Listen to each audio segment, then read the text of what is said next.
CID को phone करता हूँ। Madan ji. Hello hello Madan ji, hello Madan ji, क्या हो गया?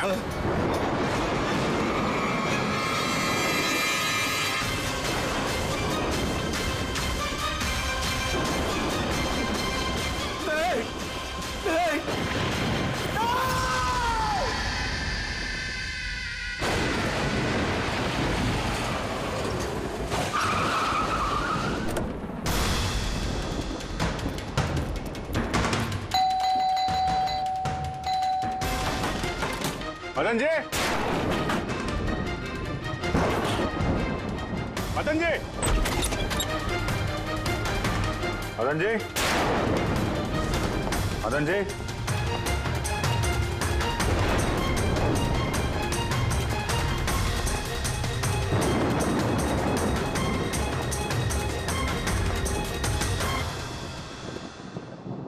दे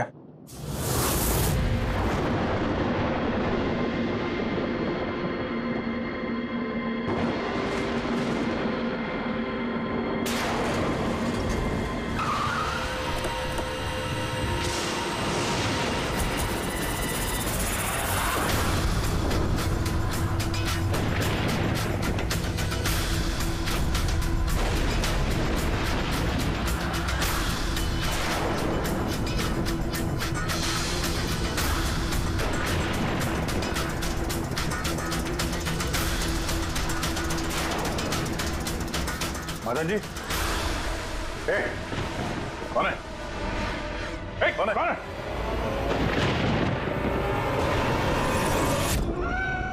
ये क्या?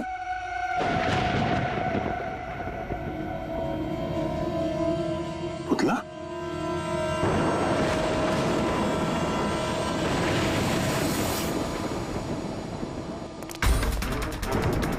अभिजीत सर, आने में देर हो गई।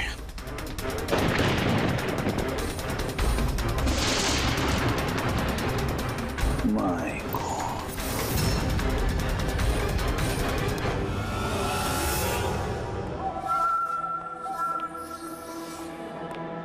ये लीजिए। आराम से, आराम से।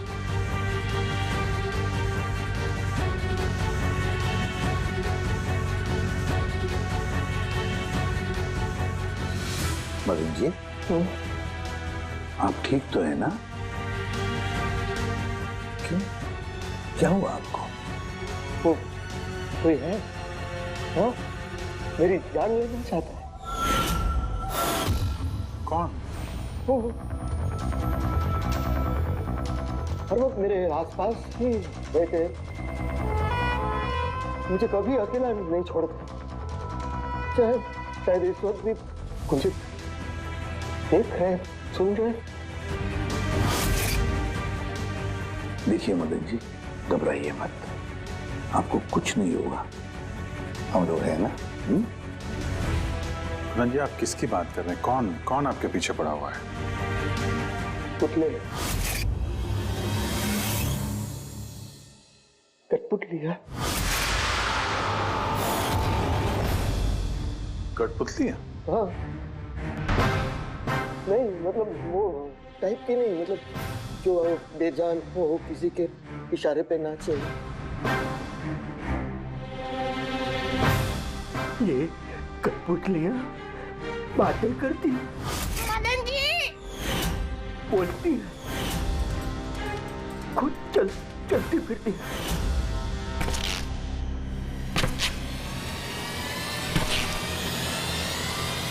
मदन जी, ओ मदन जी। बातें करने वाली कठपुतलियाँ? हाँ, मैं जानता हूँ आपको मेरी बात का यकीन नहीं होगा, लेकिन बात ये किसी को नहीं होगा।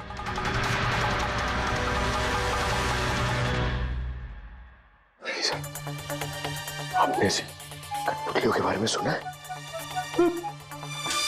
नहीं। जानते हैं कुछ दिन पहले मेरे साथ क्या हुआ था? उस दिन मेरा बर्थडे था, घर की बेल बजी, मुझे लगा मेरे दोस्त मुझे मिलने आए हैं।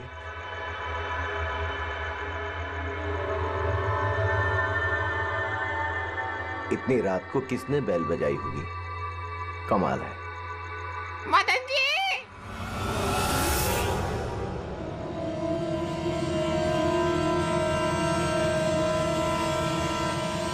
कौन? दिखाई नहीं दे रहा, मैं हूँ।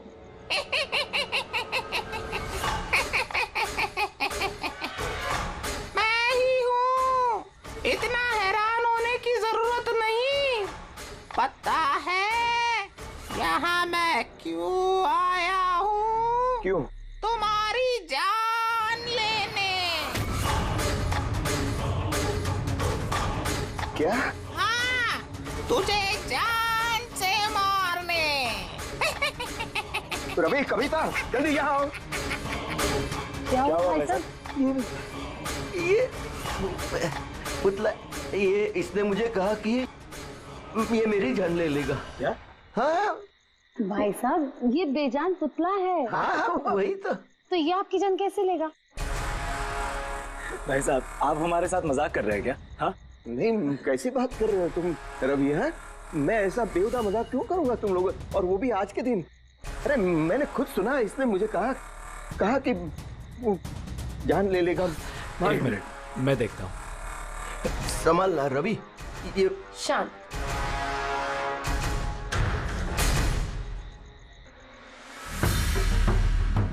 भाई साहब, लगता है शायद आपके साथ किसी ने मजाक किया है। इस लकड़ी के पुतले के अंदर किसी ने शायद स्पीकर फिट किया होगा। चेक करो, कहीं स्पीकर होगा।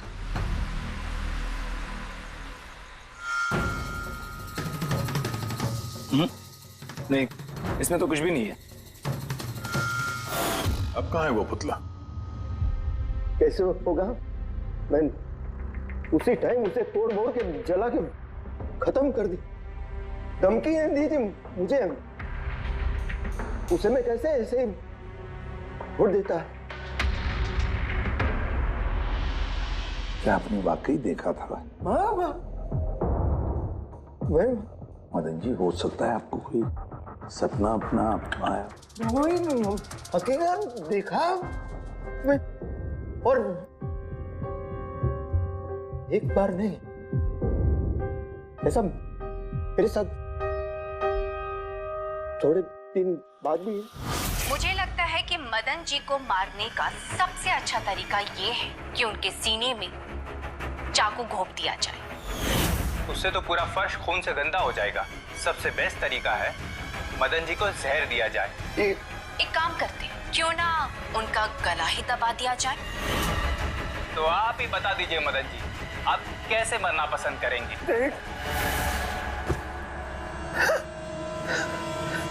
मदन जी,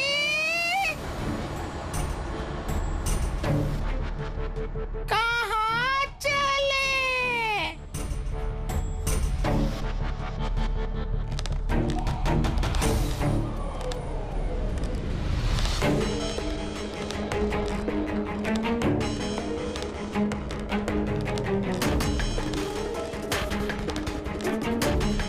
तो बताओ मदन जी,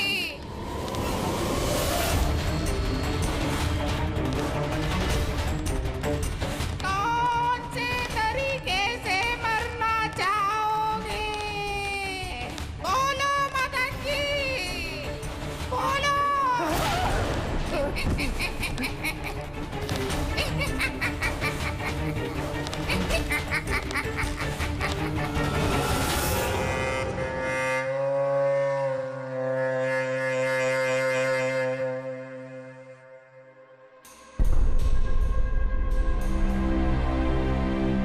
वाकई मदन जी की जान को वाकई खतरा था।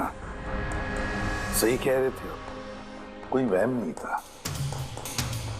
सर मतलब ये मदन जी का खून इस कठपुतली ने किया? क्या बकवास कर रहे हो यार? कठपुतली खून थोड़ी ना कर सकती है। तो फिर खून किसने किया होगा?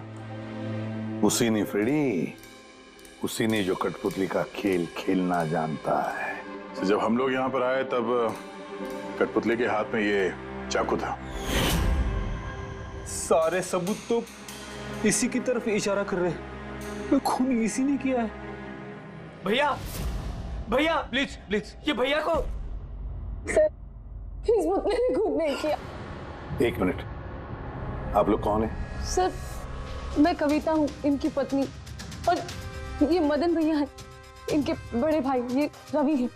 तो आप लोग अब तक क्या कर रहे थे? कहाँ थे आप? सर, आज हमारी मैरिज एनिवर्सरी है, इसीलिए हम बाहर डिनर के लिए गए थे। हमने मदन भैया को भी कहा था साथ में आने के लिए, लेकिन उन्होंने मना कर दिया। और ये सब आप कह रही थी कि मदन जी का खून इस पुतले ने नहीं किया? हाँ सर, इस पुतले ने खून नहीं किया।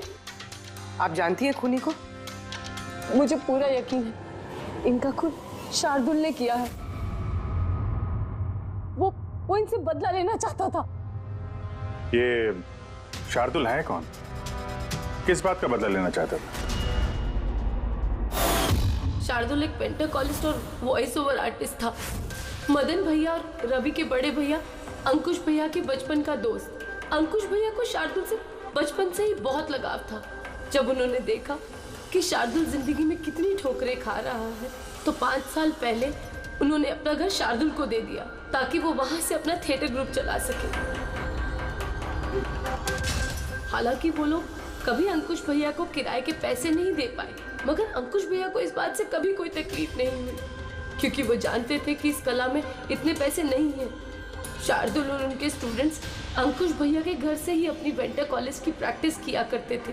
कठपुतलियों से बातें करवाने की इस कला का घंटों बैठकर रियाज किया करते थे। तो एक चीज तुम लोग अच्छे से समझ जाओ, वेंट्रिलोक्विज्म की कला आसान नहीं है, लेकिन ये इतना भी मुश्किल नहीं है। इस कला को करने की तकनीक इसके नाम में छिपी है। वेंट्रिलोक्विज्म एक लैटिन शब्द है जिसमें वेंटर का मतलब पेट और लोक्वी मतलब बोलना, और वेंट्रिलोक्विज्म मतलब पेट से बोलना। जैसे हेलो गौरव, कैसे हो तुम? फिर एक दिन अंकुश भैया गुजर गए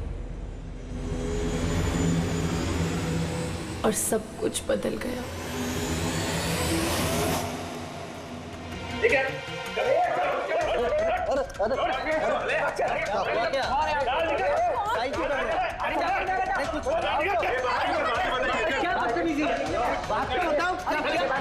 चाहिए क्या? रवि, मदन, ये सब क्या हो रहा है? क्या हो रहा है? ये जो इतने वक्त से तुम्हारी मुफ्तखोरी चल रही थी ना, आज से बंद हो रही। हमने यहाँ कोई धर्मशाला नहीं खोल रखी। लेकिन मदन, अंकुश ने तो कहा था। कौन अंकुश? जो मर गया वो जिंदा नहीं है, दुनिया में नहीं है। आज तक उसके तरीके से चलता था, अब मैं हूँ, मेरे तरीके से चलेगा। सुना तुमने? चलो जगह खाली करो। रवि, समझा अपने भाई को। वो क्या समझाएगा मुझे? मैं समझता हूँ ना सब कुछ। और अगर यहाँ रहना ही है तो किराया देना पड़ेगा। किराया? हाँ किराया। कितना किराया देना होगा हमें? 4 लाख। 4 लाख? मगर 4 लाख तो हमारे पास नहीं है। नहीं है तो खाली करो, वरना पुलिस को बुला के तुम सबको जेल में भिजवा दूंगा। वहां पर रहने का कोई किराया भी नहीं देना पड़ेगा। मदन, हमें कुछ मोहलत दो। हम इतनी जल्दी कहाँ जाएंगे? मोहलत कुछ नहीं मिलेगी। बहुत सुन लिया मैंने, बहुत देख लिया तुम लोग का तमाशा। निकलो यहाँ से। अरे 1 मिनट, जब तक आज तक का तुम किराया मुझे नहीं देते, ये जो सामान तुम्हारा पड़ा है ना, और ये क्या है कठपुतलियां, वो सब मेरे कब्जे में रहेगी। अगर तुम ये भी हमसे छीन लोगे तो हम तुम्हारा किराया कैसे चुकाएंगे? वो मैं नहीं जानता। सर ऐसा मत कीजिए सर, हम आपके सारे पैसे चुका देंगे सर, प्लीज। सर आपको ये सब बेजान कठपुतलियां लगती हैं, मगर हमारी जिंदगी बसी है इन सब में। ए भाई ट्रेजेडी किंग, ये सब तुम्हारा मेलोड्रामा है ना, मेरे अंकुश भाई के पास चलता है, मेरे सामने नहीं। और ये क्या ये 4 लाख रुपया कमा के देगी ये कठपुतलियां? अरे 4 लाख क्या, 4400 रुपये भी कमा के नहीं दे सकती है। जानते हो क्यों? क्योंकि ये कला खत्म हो चुकी है, 0। ये तुम्हारे गुरु है ना, कौन, शार्दुल, उसकी तरह किसी काम की नहीं है। लूजर है, लूजर ये। चले निकल निकल।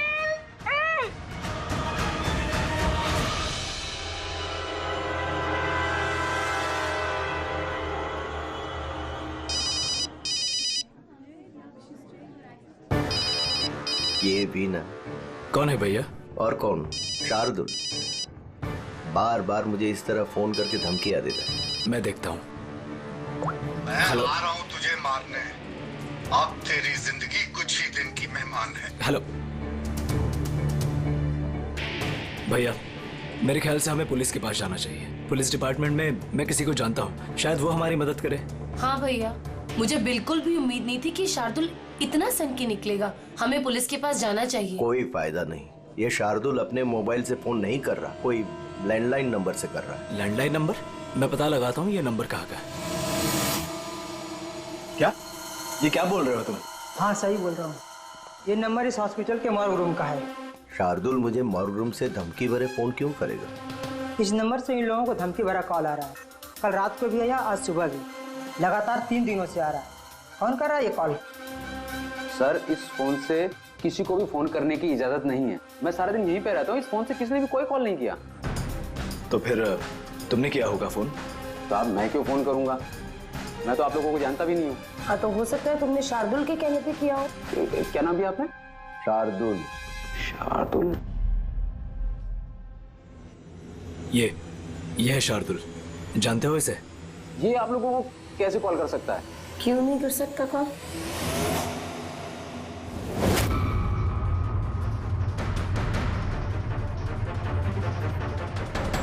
ये कैसे हो गया?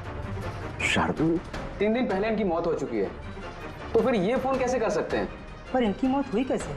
इन्होंने शराब पी रखी थी, एक कार इनको उड़ा के चली गई, मौके पे इनकी मौत हो गई। अगर ये यहाँ मरा पड़ा है तो मुझे धमकी भरे फोन कौन करता था?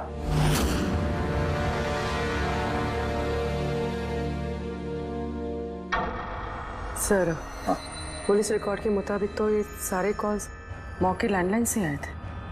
लेकिन मौका फोन लाइन तो कोई इस्तेमाल कर ही नहीं रहा था, ये सब कैसे?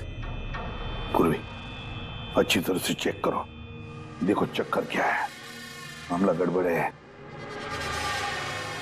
सर हाँ, इन्हें कुछ पता नहीं चलेगा। आप ऐसा क्यों कह रही हैं? क्योंकि सीआईडी जिंदा इंसानों को पकड़ सकती है, आत्माओं को नहीं। और मैं जानती हूँ ये सब शार्दुल की आत्मा ने किया है। देखिए, आत्मा जैसी कोई चीज नहीं होती है। पढ़ी लिखी होने के बाद भी आप ऐसी बातें कर रही हैं। आप भी तो पढ़े लिखे, आप ही बताइए ना, एक लाश मौत से फोन कैसे कर सकती है? कैसे मदन भैया से वो कठपुतलियां बात कर सकती है? सर आपको ये सब नॉर्मल लग रहा है? आप लोगों ने भी ऐसा कुछ अनुभव किया जैसे मदन जी ने किया था? जी सर। नहीं, हट जाओ, आज मैं तुम्हें छोड़ूंगा नहीं। बहुत परेशान किया है तुम लोगों ने मुझे, मार डालूंगा मैं, आज तुमको छोड़ूंगा नहीं। भैया हट जाओ। नहीं भैया क्या हुआ? क्या बताना? अरे क्या? ये क्या कर रहे हैं भैया? भैया कठपुतली आए हैं, दूर रहना। कठपुतलिया? हाँ मारने आई है मुझे, मैंने कहा था ना। भैया एक बात तो सुनिए। क्या कर रहे हैं आप? रवि, ये आवाज ऊपर से आ रही है। हाँ, लेकिन ऊपर तो कुछ भी नहीं है, बस स्टोर रूम है और एक बंद पड़ा हुआ कमरा है। Store room? हाँ, उस स्टोर रूम में तो मैंने सारी कठपुतलियां बड़े से बक्से में ताला लगा के बंद करके रखी है। कठपुतलियां? क्या वो सारी बाहर आ गई? कैसे? क्या?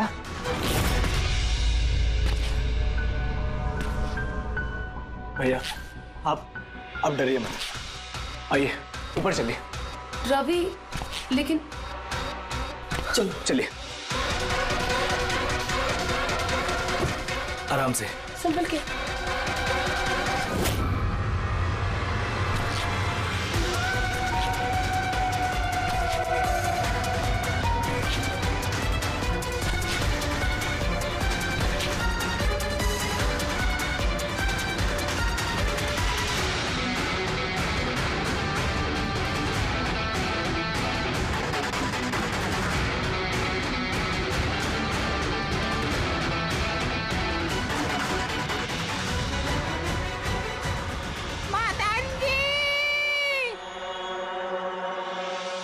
भाई साहब, आवाज इस कमरे से आ रही है, आइए।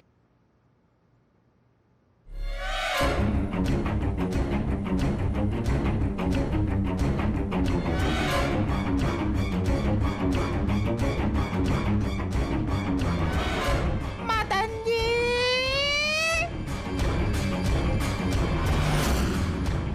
मदन जी, कैसा लगा मुझे मिलके?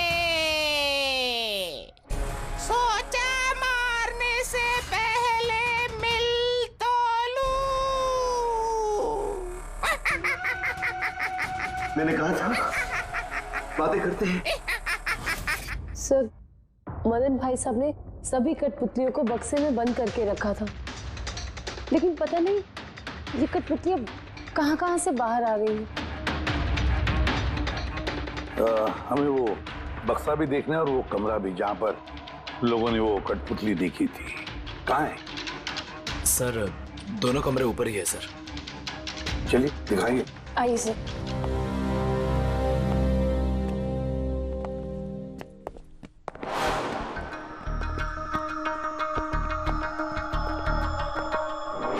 सर, पैरों की आवाज हमने कॉरिडोर में सुनी थी और वो पुतला हमने यहाँ इस जगह पर देखा था सर।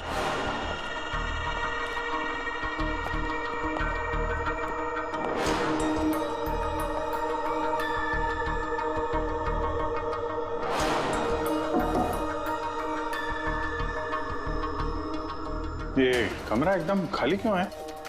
सर, मैंने सोचा था कि यहाँ पर ट्रेडमिल और बाइसिकल रखूंगा और थोड़ी एक्सरसाइज करूंगा, पर कभी टाइम ही नहीं मिला।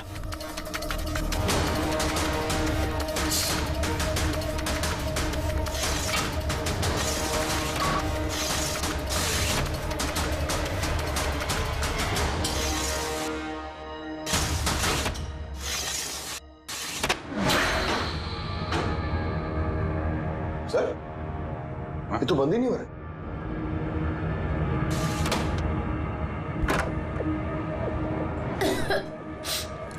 आइए सर।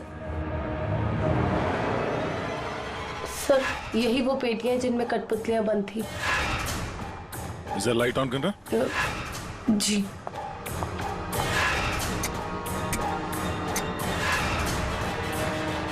सर, ये कमरा बहुत दिन से बंद है तो शायद बल्ब खराब हो गया।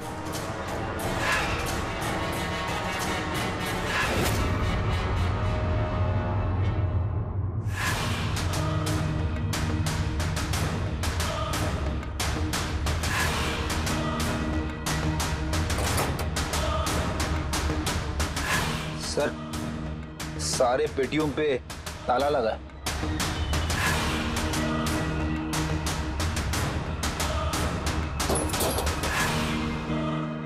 मगर ये ताले मजबूत नहीं है, कोई भी इसे आसानी से खोल सकता है।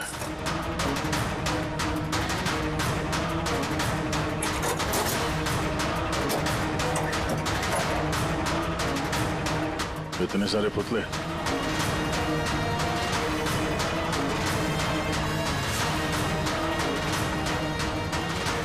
देखे जरा, इसमें कोई मैकेनिज्म फिट तो नहीं है। सर मैं आपसे बोल तो रही हूँ, ये बात नहीं करते हैं। जरूर इसमें शार्दुल की आत्मा आकर बात करती है। अंदर कोई मैकेनिज्म या कोई स्पीकर तो है नहीं जिससे आवाज आ सके। सर वाकई में ये सच बोल रही है, ना तो कोई मैकेनिज्म है और ना ही कोई स्पीकर, तो फिर ये कठपुतलियां बोल कैसे सकती है?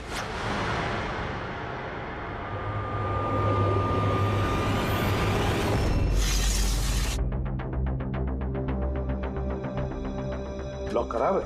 लॉक खराब है सर। यहाँ से तो कोई भी आसानी से अंदर आ सकता है। सीढ़ी वीढ़ी लगाए या बाइक लगाए तो भी आसानी से ऊपर आ सकते हैं। और जो भी कोई आसानी से इस कमरे में आ सकता है वो बक्से में बंद पड़े कठपुतलियों को उठाकर बाहर ले जाकर कहीं भी रख सकता है, जैसे यहाँ रखा था तुम लोगों को डराने के लिए।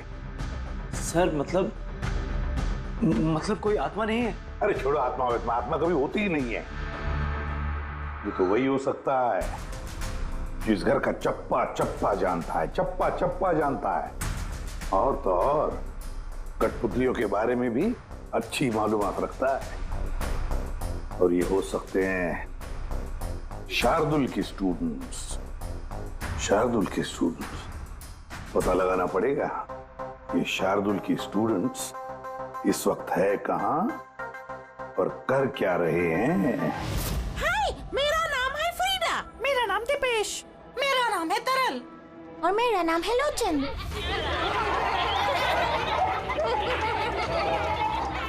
आज मैं आप सबको एक बहुत ही अच्छी कहानी सुनाने वाली हूँ। नहीं, हमेशा तुम ही क्यों सुनाओगी कहानी? अरे, तो इसमें अर्जी क्या है? हाँ, फ्रीडा, तुम्हें हमेशा सबसे अच्छा रोल चाहिए होता है। हाँ दीपेश, तुमने बिल्कुल सही कहा। मेहनत हम करते हैं और फेमस तुम होती हो। तुम्हारी कठपुतली का भी यही कहना है। सर समझ में नहीं आ रहा सर, ये कठपुतली बात कैसे कर रही है? अरे पंकज, एक कला है आवाज बदलने की कला। इसे कहते हैं वेंट्रिकुलिज्म। बिल्कुल, बात तो यही लोग कर रहे हैं, लेकिन लगता है कि ये आवाज कठपुतली के मुंह से निकल रही है। मगर सर ये लोग कहाँ बात कर रहे हैं? देखिए ना, इनके तो मुंह भी नहीं चल रहे। देखो, मैं कह रहा हूँ मैं सबसे बेस्ट हूँ। यही तो कला है पंकज, बिना मुंह खोले इतनी साफ आवाज में बात करना। आवाज यहाँ पेट से निकलती है। वो आत्मा भी इसी कला की पैदाइश थी। उन पुतलों ने इसी कला के जरिए मदन जी से बात की थी और वो न्यूज रीडर्स ने भी। मगर सर ये लोग तो कठपुतलियों को ऐसे हाथ से हिला रहे हैं सर। हाँ, तो ऐसे तो होता है पेट शो में। मगर सर मदन जी ने वो पुतला देखा था, उसे तो कोई हाथ से नहीं हिला रहा था, ना ही कोई बात कर रहा था ऐसे। शायद कोई मैकेनिज्म फिट किया होगा उन पुतलों में जो किसी रिमोट कंट्रोल से ऑपरेट होता होगा। सर मगर रवि ने बोला था कि उसके अंदर कुछ भी नहीं था, कुछ भी नहीं था। साउंड मैकेनिज्म नहीं मिला था, लेकिन उसके सर के अंदर कोई मैकेनिज्म था जिसकी वजह से उसका सर और मुंह हिल रहा था, जो शायद रवि को दिखा नहीं। सी कठपुतलियां बनाना शार्दुल या उसके किसी स्टूडेंट का ही काम हो सकता है, जो मदन जी के घर का चप्पा चप्पा अच्छी तरह से जानता है। इन्हें पता होगा उस लड़की के बारे में जिसका लाश टूटा हुआ था। घर में घुस के जगह जगह कठपुतलियां लगाना और उनसे बातें करवाना तो इनके बायत का खेल है। मगर सर मॉर्ग से इन लोगों ने कॉल कैसे किया? सर। हाँ सर पता चल गया कि मॉर्ग रूम वाले फोन कैसे आ रहे हैं। कैसे? सर इसके लिए स्पूफिंग सॉफ्टवेयर का इस्तेमाल किया गया। Spoofing software? ये क्या होता है? सर अभी बताती हूँ।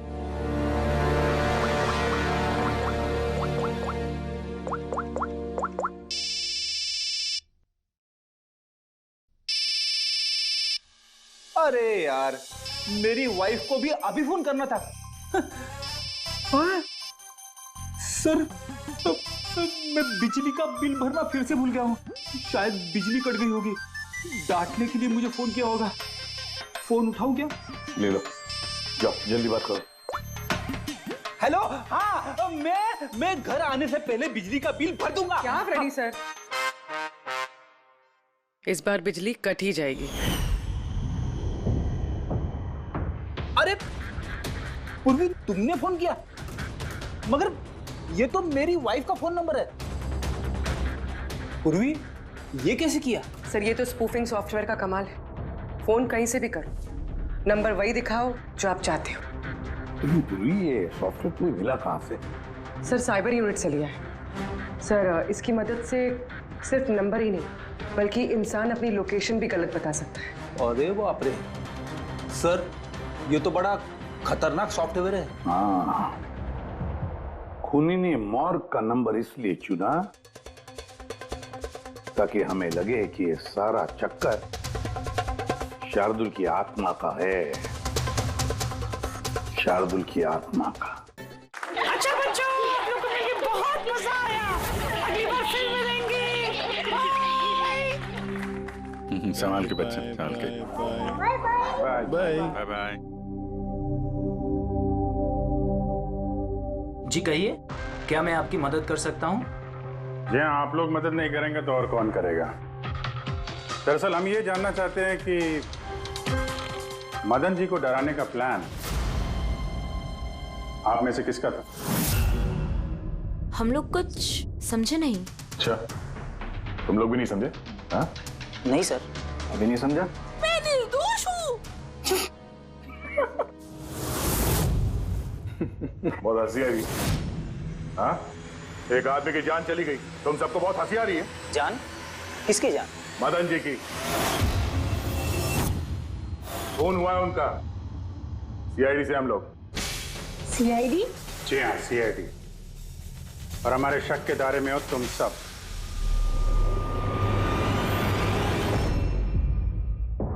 कल तुम लोग कहाँ थे?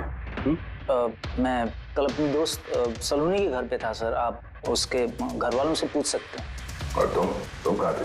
सर हम, मेरा मतलब लोचन और मैं एक शो के लिए गए थे पुणे। आज सुबह ही लौटे हैं हम। पुणे? कैसे गए थे पुणे? रेडियो कैब से। आई हैव द इंफॉर्मेशन, आप चेक कर सकते हो। ये लीजिए। क्या हुआ? बहुत पसीने छूट रहे हैं तुमको? हाँ? तुम कहाँ थे कल रात? सर वो मैं बताता हूँ। तुम कल रात मदन के घर में थे या नहीं? हाँ मैं वहाँ, लेकिन मैंने किसी को नहीं मारा। क्या करने गया था फिर वहाँ? हाँ? सर हम तो बस मदन को सबक सिखाना चाहते थे। तो जो कुछ उसने शार्दुल सर के साथ किया वो बहुत गलत किया।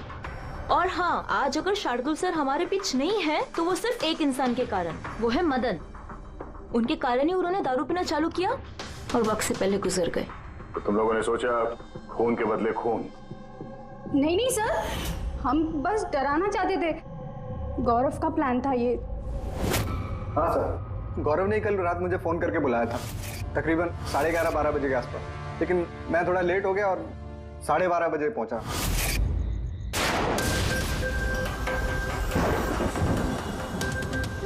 आज तो वैसे ही बहुत लेट हो गया, मार ही डालेगा गौरव मुझे।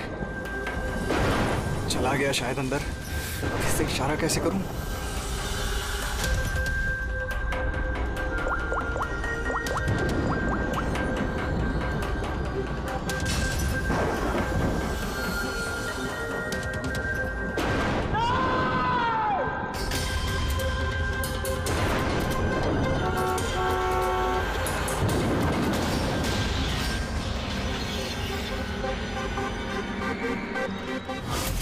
गड़बड़ तो हुई ना?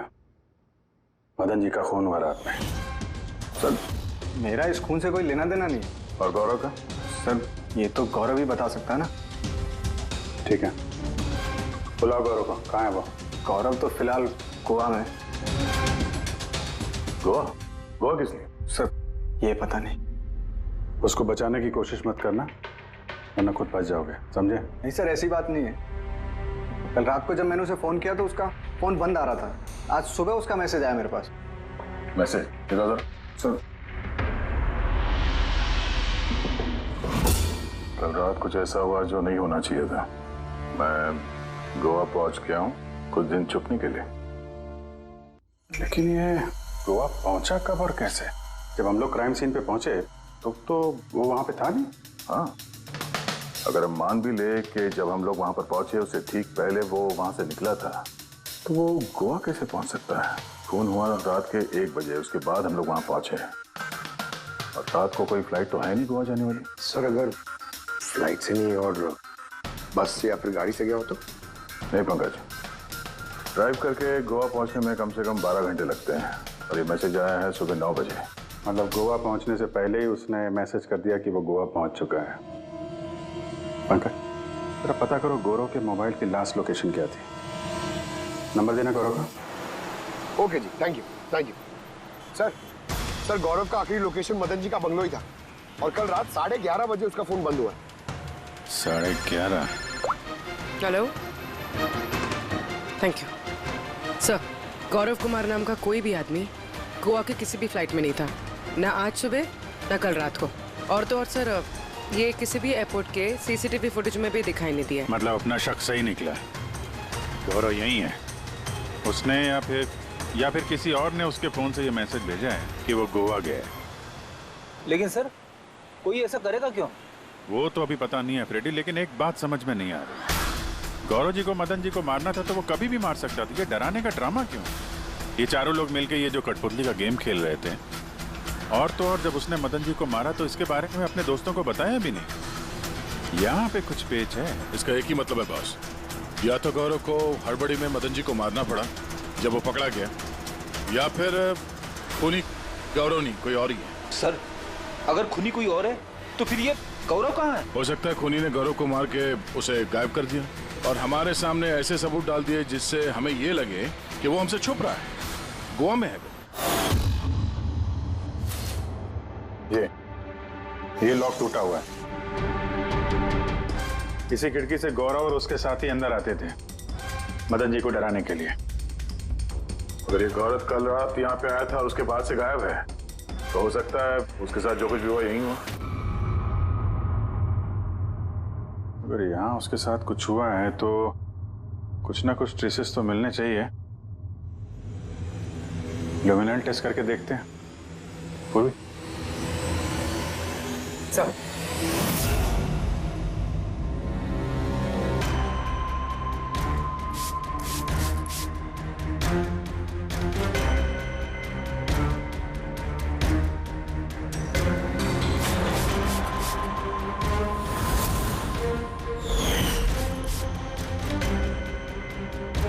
आपका शक सही था, यहाँ पर तो खून है। तो इस दरवाजे से जैसे ही बाहर निकला होगा, किसी ने हमला किया उस पे। सर, इस तरफ तो कोई निशान नहीं है। इस तरफ देखो।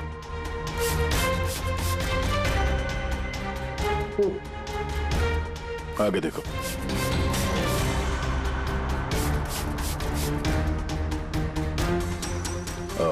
मतलब हमला करने के बाद गौरव को घसीट के यहाँ स्टोर रूम तक लाया गया।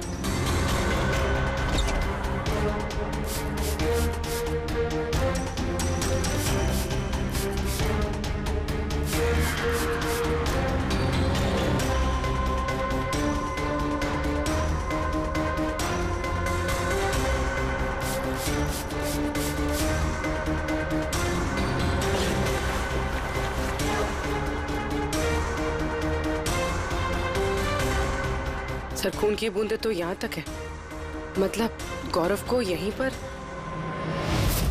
और हम लोग यहाँ पर आए और हमें पता भी नहीं चला। और अब यहाँ से गायब।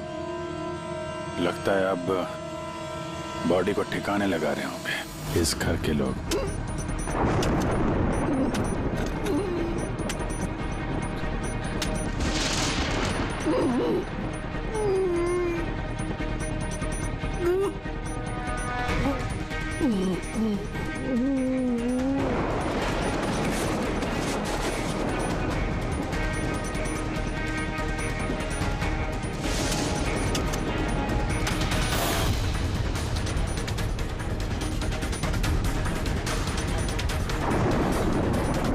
सीआईडी?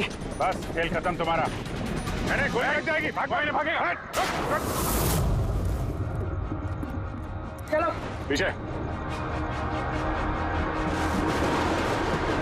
सर, हाँ, जिंदा है। ले जाओ जल्दी हॉस्पिटल। जिंदा दफनाना चाहते थे सर। हाँ? लेकिन आपको कैसे पता चला कि हम लोग यहाँ पर हैं? आजकल मोबाइल के जरिए भी मुजरिमों को पकड़ लेते हैं हम लोग।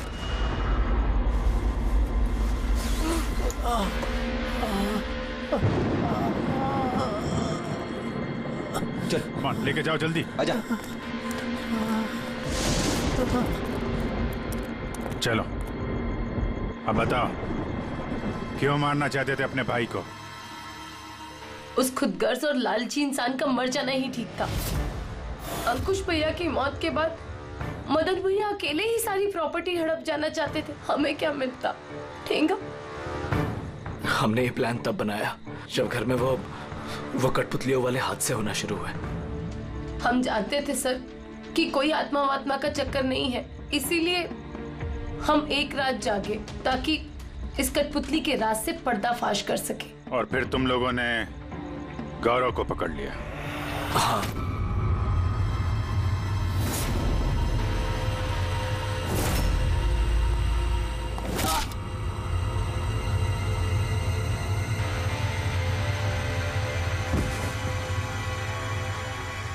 गौरव से सारा सच उगलवाने के बाद हमने सोचा कि उनके इस कठपुतलियों वाले खेल का फायदा उठाकर हम मदन भैया को मार सकते हैं। इसलिए गौरव पर हमला करके उसे बक्से में छुपा दिया और फिर मदन जी का खून करके हमें गुमराह करने की कोशिश की।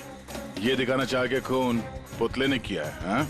हमें मालूम था कि सीआईडी कभी भी आत्मा की कहानी और कठपुतलियों के खेल पर विश्वास नहीं करेगी और आपका सीधा शक जाएगा शार्दुल के स्टूडेंट्स पर, खास करके गौरव पे।